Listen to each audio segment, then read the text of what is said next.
Is there any? What's the relationship between the dollar and oil? No, it's very convoluted, and traditionally, there is supposed to be a fairly linear relationship between the dollar and oil, and certainly the dollar and commodities. It doesn't really work in oil, and the reason it doesn't, well, it does have some effect, but the reason it doesn't really work is there's strong structural drivers in oil which are independent of the dollar increasingly, and that's things like supply issues about whether or not OPEC can control supplies, US shale, US unconventional supplies, inflation concerns. There's lots of other independent variables that kick around with oil, and the dollar has probably much bigger impact, or a strengthening dollar has a much bigger impact on things like gold prices and other kind of industrial metal prices where there's a stronger relationship. But just sticking with the oil theme at the moment, the big story, which we keep sort of repeating, it is still true.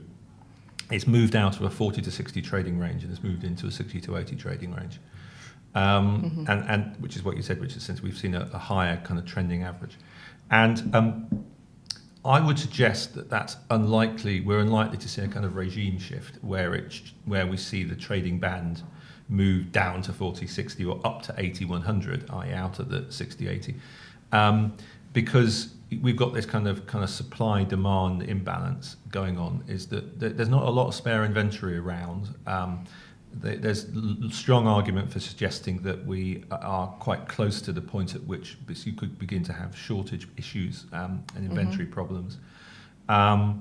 If the Iranian issues really kick up and Trump decides to turn the screws even more in Iran, you could see some of that oil supply come off the market, possible.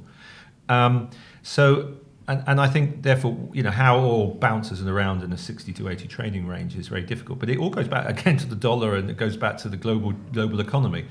If the dollar is strengthening because it's telling you that they think that the global recovery is running out of steam, that's quite bearish for oil, because really the thing that's been pushing oil prices up, amongst many other things, has been the fact that the developing world, particularly the emerging markets, have been using more oil. Yeah. And they've been pushing up demand, and that's been cutting back into inventories, and that's allowed OPEC to sort of notch the price up.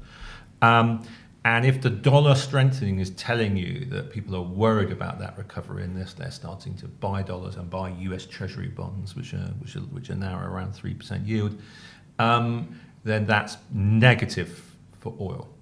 In fact, very negative for oil, because it's very volatile, as you say. And if people think that key driver of increasing demand is going to be removed, you could see oil tumble out of its sort of, as I said, 60, 80 range, back down to 40, 60. As I said, I don't think that's likely, but who the hell knows? I think we are probably still in a reasonably decent global recovery, and we will see oil prices go up.